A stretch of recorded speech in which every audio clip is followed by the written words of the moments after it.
Laura Soloway tried to end her own life for the first time when she was 12, using her childhood chemistry set.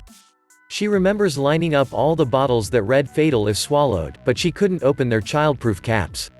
She tried again at age 18 and was rushed to the emergency room by her parents. After years in and out of hospitals and on and off various medications, Soloway and her doctors finally settled on a cocktail of drugs that kept her stable. But, she says, it worked just enough to keep me functional. I never felt like I could ever really be happy about anything or even be extremely sad about anything. I was just a zombie sleepwalking. It wasn't until she was 40 that Soloway found a better solution for her depression: transcranial magnetic stimulation (TMS). The procedure involves zapping the brain through the skull using a high-powered magnetic burst. After 3 weeks of the treatment, Soloway says she no longer considered suicide. I constantly had this thought in the back of my head that if I swerve the car this way, I'll die, and that'll be fine, she says. It wasn't until after TMS when that thought was gone. For many people like Soloway, medication does not adequately control their disease. It's estimated that between 30 and 40% of people with depression don't respond to available treatments. In return, doctors are turning to new technology that builds on an old idea, that altering patterns of brain activity using electricity or magnetic stimulation can treat psychiatric and neurological disorders. Like most complex machines, your brain runs on electricity. Neurons communicate with each other through electrical and chemical signals. Adding high or low amounts of electricity to the brain can make these neurons more or less likely to fire. By changing whether or not a neuron releases its electrochemical pulse, scientists can alter the brain's overall connectivity, strengthening pathways between some neurons while suppressing connections in other areas. Shocking the brain in this way can disrupt harmful patterns of activity associated with depression, block pain signals from the spinal cord, or stop dysfunctional electrical firing during a seizure. I constantly had this thought in the back of my head that if I swerve the car this way, I'll die, and that'll be fine. Electrically stimulating the body is not new. Pacemakers that monitor and zap heart muscles through electrodes have been used for decades and saved millions of lives. In the brain, psychiatrists in the 1960s used electroconvulsive therapy to treat severe depression. The practice fell out of favor due to its potentially severe side effects, but the therapy is still considered effective at improving treatment-resistant depression, and it is used, with better safety measures, in some extreme cases today. Newer brain-stimulating therapies are much more precise in both the location and intensity of the electrical current. And as research continues, neuromodulation, as the field is called, has become smarter, less intrusive, and more personalized. TMS is emerging as a leading alternative to medication for severe depression. The treatment involves stimulating the brain with a giant magnet held to the scalp. The magnetic pulses have a similar effect on brain cells as an electrical current, making the neurons more or less likely to fire depending on the frequency applied. In depression, some parts of the brain are hyperactive, meaning the neurons fire too easily, while other parts of the brain are hypoactive and don't fire enough. It's believed that this mismatch may underlie people's depressive symptoms. TMS works to correct the imbalance by ramping up hypoactive areas and toning down hyperactive ones. For example, a part of the brain called the subgenual anterior cingulate is believed to be hyperactive in most patients with depression. Successful treatment of depression across classes, whether you're using medications or therapy or ECT or TMS, ends up leading to a normalization of that part of the brain, says Adam Stern, an assistant professor of psychiatry at Harvard Medical School and director of psychiatric applications at the Berenson Allen Center for Non-Invasive Brain Stimulation. The magnetic pulses from TMS can't actually reach the subgenual anterior cingulate, which is located deep within the brain. The signal penetrates only a few centimeters through the scalp. Doctors instead target a brain region called the dorsolateral prefrontal cortex, which is located just under the hairline and tends to be hypoactive in depression. This area is connected to the subgenual anterior cingulate. Turning up one region turns down the other. Doctors think that, together, these changes create an antidepressant response. Approximately 60% of people who receive TMS respond to the treatment, meaning their symptoms are cut in half. Among those people, 30 to 40% experience a full remission. For people who don't respond, Stern thinks their brains may be less receptive to the stimulation or their doctors may not have found the exact right spot to target. Although there's no implant involved, TMS requires a major time commitment. It's typically administered in a specialized clinic 5 days a week for 4 to 6 weeks, and each session takes 30 to 40 minutes. Most people experience relief from their symptoms within 3 weeks, and it can last for about a year. After that, they may need to come back for a booster session. The treatment is not for the faint of heart, Soloway says. It's time-intensive, it's not the most comfortable thing in the world, but it worked miracles for me. Although TMS requires a long treatment timeline, it's considered non-invasive because it's applied over the scalp. Other types of neuromodulation require implants in the brain or spinal cord that the patient sometimes controls with a remote. Neuromodulation industry consultant Ben Pless says that non-invasive devices are very low risk, so more patients are willing to try them. However, he says, implantable devices often provide a much better therapy to a patient because once they're out of sight, they're out of mind. For some people with epilepsy, implantable brain stimulation devices offer this type of hands-off relief.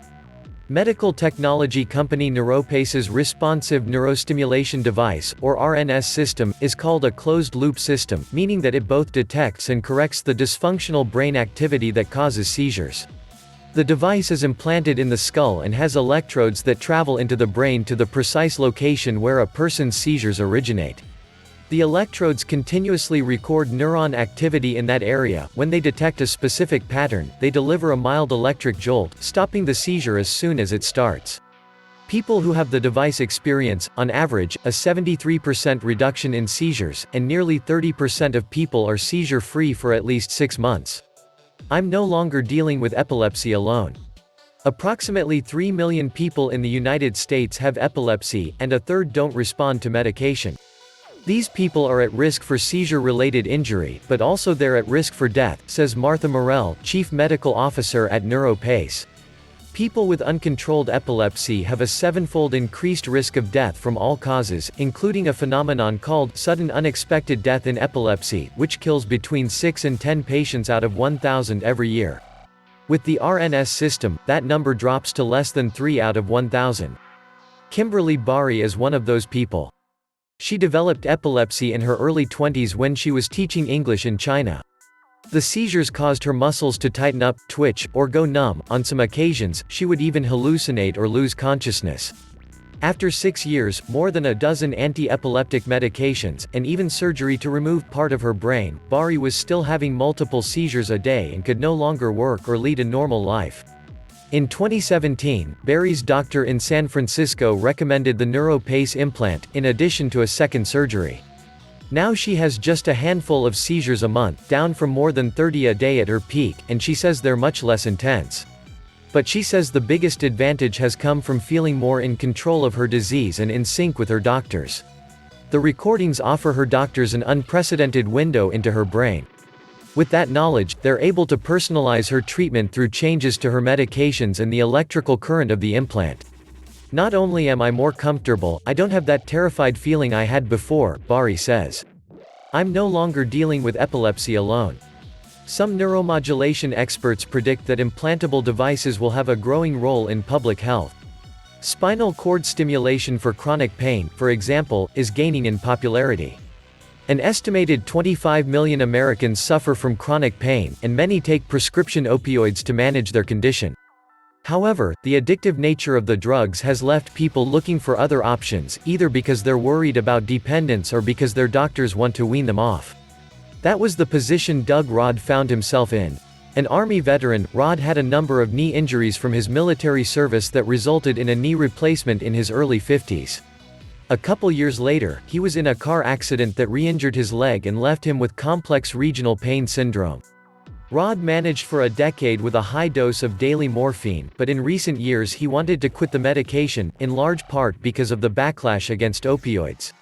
I wanted to get off of medicine probably because I was afraid at some point I was going to be told I couldn't have any more, and that would really end my career and end my life as I know it, Rod says. There wasn't a psychological dependence to it. It was purely that I needed this to just knock the pain down if I'm going to go to work every day. In 2017, his doctor suggested a new type of treatment, dorsal root ganglion stimulation.